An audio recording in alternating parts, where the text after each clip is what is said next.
तो गलती मान लेना हमेशा एक मस्बत कदम समझा जाता है, खुसूसन ऐसे फ़र्द के लिए जिसकी लाखों लोगों तक रसाई और फिर जिसकी बात को फॉलो करने वाले नौजवान बड़ी तादाद में मौजूद हों। माली दबाव डालने के लिए बार बार रिश्वत के मुतालबात किए गए, जिनमें 7 से 8 करोड़ रुपए, 60 लाख रुपए और 1.5 करोड़ रुपए के अलग अलग मुतालबात शामिल थे। उनके बयान के मुताबिक तफ्तीशी एहलकारों ने उनके वालिदैन, भाई, 80 साल दादा और अहलिया के बैंक अकाउंट्स भी ब्लॉक कर दिए, जिससे खानदान माली बहरान का शिकार हुआ। कि मामला महज गलती या गफलत का नहीं बल्कि एक कानूनी मसला था जिसे अदालत ने संजीदगी से लिया। डकी भाई की जेल से रिहाई के बाद सामने आने वाला वजाहती बयान बज़ाहिर एक एतराफ़ी गलती दिखाई देता है। डकी भाई ने एक तवील अरसे के बाद एक वीडियो से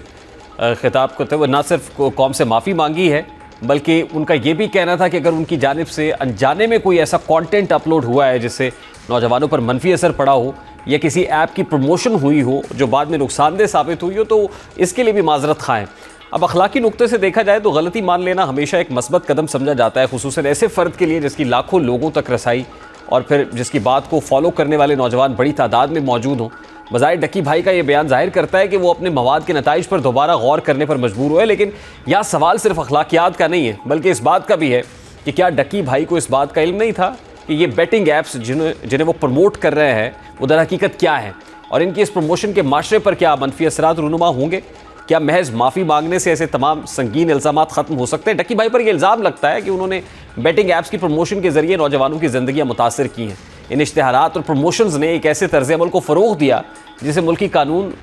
जुआ और धोखाधही के ज़ुमरे में देखता है। यही वजह थी कि उनके खिलाफ मुकदमात बने। उन्हें पीका की दफ़ात के तहत इलेक्ट्रॉनिक फ्रॉड, इलेक्ट्रॉनिक जालसाजी और दफ़ा 25 और 26 के तहत चार्ज किया गया। FIR में PPC की दफ़ात 420 और 294B भी शामिल की गई, जिनमें धोखाधही, नाजायज़ फ़ायदा उठाने और ममनुआ सरगर्मियों की तशहीर जैसे इल्ज़ामात मौजूद थे। ये तमाम दफ़ात ज़ाहिर करती है कि मामला महज गलती या गफलत का नहीं बल्कि एक कानूनी मसला था जिसे अदालत ने संजीदगी से लिया। डकी भाई की गिरफ्तारी 17 अगस्त 2025 को लाहौर एयरपोर्ट पर हुई, जब वो बैरून मुल्क सफ़र की कोशिश कर रहे थे। गिरफ्तारी के बाद उन्हें इब्तदाई तौर पर 2 रोज़ा जिस्मानी रिमांड में लिया गया और बाद में उनके इस रिमांड में तौसीह होती रही, जबकि उनकी कई ज़मानत की दरख्वास्तें अदालत ने मुस्तरद भी की। इन पर दायर चार्जशीट में ये कहा गया कि उन्होंने अपनी सोशल मीडिया पोजीशन का इस्तेमाल माली फवाइद के लिए किया और ऐसी सरगर्मियों की तरवीज की जो कानूनन ममनुआ थी। बादशाह तकरीबन 3 माह की हिरासत के बाद लाहौर हाई कोर्ट ने 25 नवंबर 2025 को उनकी ज़मानत मंजूर की, जिसके बाद उन्होंने रिहाई के कुछ दिनों बाद कौम से माफ़ी मांगने का फैसला किया। ताहम इस सारे मामले में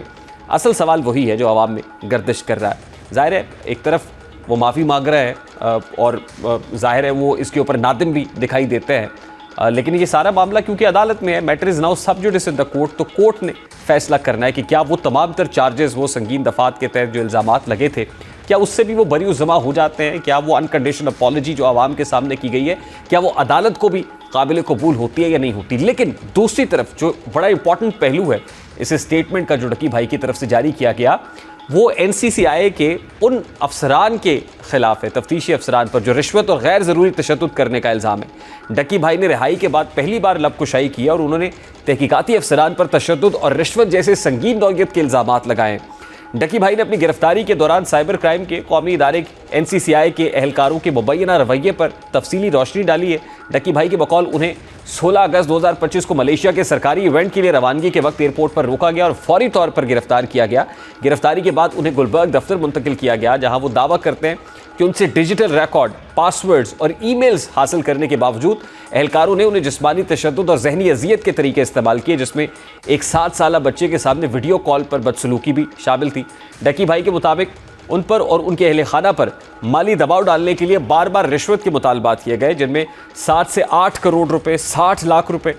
और 1.5 करोड़ रुपए के अलग अलग मुतालबात शामिल थे। उनके बयान के मुताबिक तफ्तीशी एहलकारों ने उनके वालिदैन, भाई, 80 साल दादा और अहलिया के बैंक अकाउंट्स भी ब्लॉक कर दिए, जिससे खानदान माली बहरान का शिकार हुआ। उनके मुताबिक एहलकारों ने उनके क्रिप्टो ट्रेडर्स को रोक कर नुकसान पहुँचाया और फिर बाद में ज़बरदस्ती तकरीबन 3,26,000 अमरीकी डॉलर्स अपने वॉलेट में मुंतकिल करा के अदालत में रिकवरी दिखाई। अब ये जो एक दुख भरी, दर्द भरी दास्तान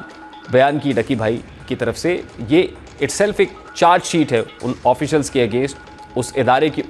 उन काली भेड़ों के अगेंस्ट जो ऑलरेडी कस्टडी में हैं, जिनके अगेंस्ट एक्शन हो रहा है। और फिर जाहिर है सलाम है उन लोगों को कि जो